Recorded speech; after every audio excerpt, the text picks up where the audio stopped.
Сәлем жақсым, қалың қалай? Шаршадың ба? Түйілген қабағың мен қысылған буындарыңнан байқадым. Қазір бірге күн ұзақ жиылған стресс пен ауыр ойлардан арылуға әрекеттенеміз. Бәріміз ауылда өстік. Ауылдың иісі, жан-жануарлар мен құстардың дауысы бөлек бір ләззат сыйлайды. Солай ғой? Ендеше ыңғайланып жата ғой. Қазір бірге ауылға барамыз. Бірақ ең әуелі терең тыныс ал. Көзіңді жұм. Мен 4-ке дейін санағанша деміңді ұстап тұруға тырыс. Кері санағанда асықпай деміңді жібер. Терең дем ал.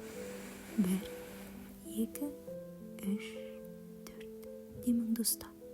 1, 2, 3, 4. Жаймен деміңді шығар. 1, 2, 3, 4. Тағы бір рет. Терең дем ал. 1, 2, 3, 4. Деміңді ұста.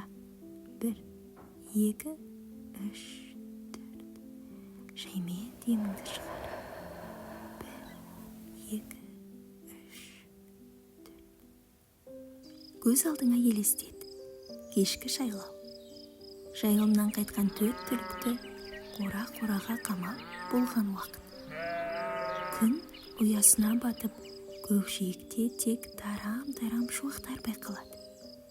Сен жақын маңдағы төмпешікке шығып, күннің батуын тамашалап отырсың. Сен отырған көк шөп сондай жылы. Алақаныңмен сипап көрші. Қытықтайды, бірақ жағымды сезім. Шөп күннің жылуын күн ұзақ өзіне әбден сіңіріп алған. Жоп-жұмсақ жерге жата кеттің. Аспанға зер салғанда білінер-білінбес жұлдыздарды байқадың. Таза ес.